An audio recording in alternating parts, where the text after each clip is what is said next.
worked here 20 years in December. I started here right out of journalism school from Northwestern University. My first job here was as just covering cops and courts and local townships. And then I became a religion editor because I had studied at one time to be a priest, so I just thought, throw this job to this guy. And I did that for about 6 years, and then I became politics editor, or politics reporter. Did that for another few years, and my recent time has been as an editorial writer and now the editor of the editorial page.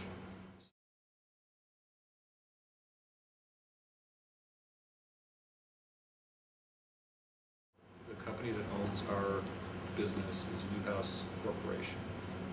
They're a huge media conglomerate. You guys probably know this if you've done a little research in the press.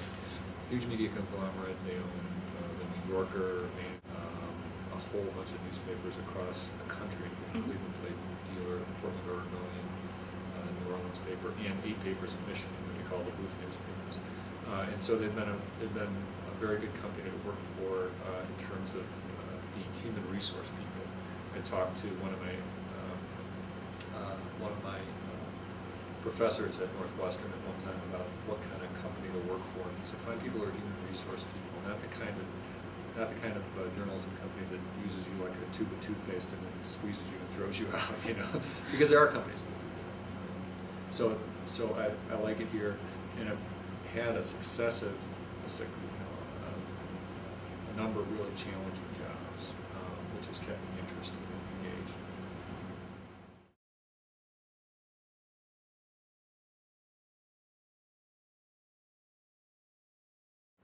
Here's the interesting thing I've noticed about newsrooms, and I'm sure that people, you know, a lot of people are in this business because they love this picture of journalists as sort of those, you know, cranky, curmudgeonly people with cigars in their mouths, and you know, now at noon, a lot of my colleagues go out to the health club.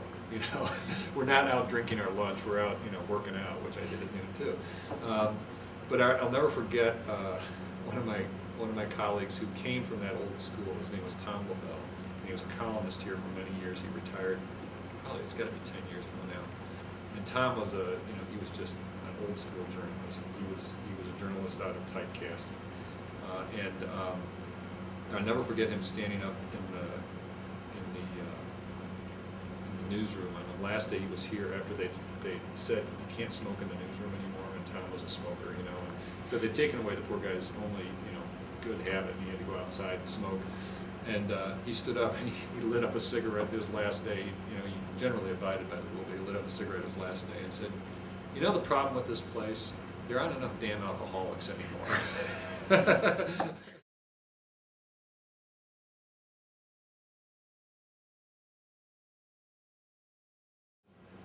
Yeah, it's a very close connection, actually. I mean, first of all, many of the people here have lived in the community for many years.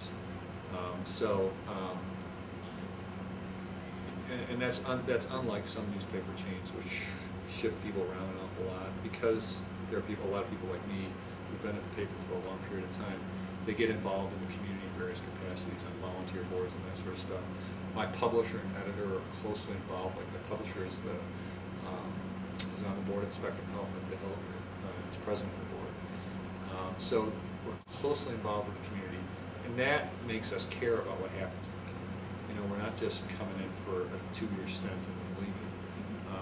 And it makes it uncomfortable at times when you've got to challenge members of the community on something. For instance, if you're going to dinner with the mayor tonight, and today you wrote a story about him that was critical, that makes it a little uncomfortable at times. But it also gives you an investment in the community that you wouldn't otherwise have. I think we consider local news our bread and butter. And you know, we just had an election yesterday, and we covered the heck out of it. So, no, I mean, I don't think we backed off at all on covering local politics and state politics. We've got all kinds of wire services that feed us stories about national things. But if you're talking about local politics versus other sorts of local things like sports, I mean, yeah, we're struggling we're struggling to continue to cover all those areas in a time of diminished resources, which is probably something else you're finding out as you talk to other newspapers, that we're all struggling to figure out how to make this work in an age of cameras and the web and everything else, and in an age when people your age aren't reading newspapers, I mean, or getting it online or whatever. So, but we do.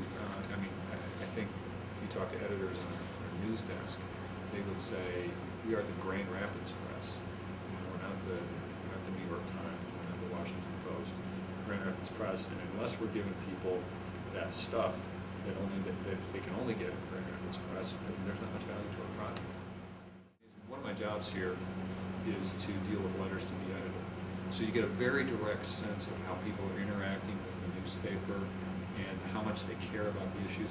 Newspaper readers, in particular, more so than other consumers of media, care about what's going on in their communities.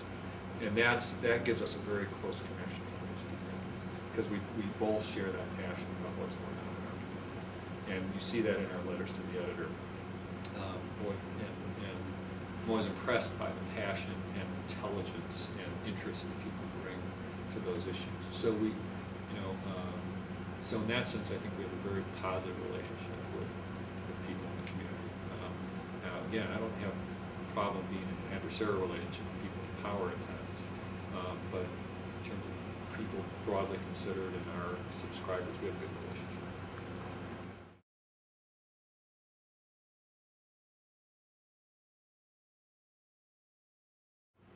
I've seen surveys that put our credibility right down your Congress and used car dealers.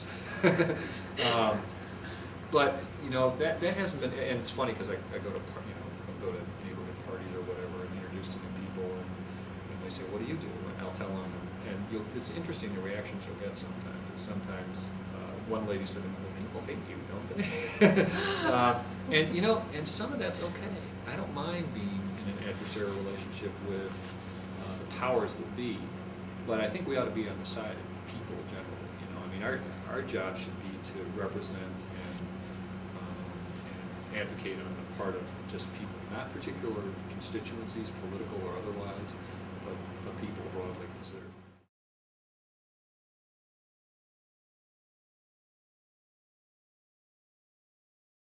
Yeah, I mean, that's the big question that we're all facing right now is, what is the future of newspapers?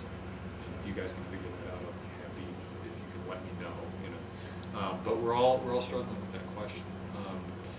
And I don't have the answer for it yet, except that I think it's everybody's assumption, it's my assumption that we're shifting to the web, and that media are emerging, and that we're not just all going to be print people or broadcast people anymore. We're going to be all that together.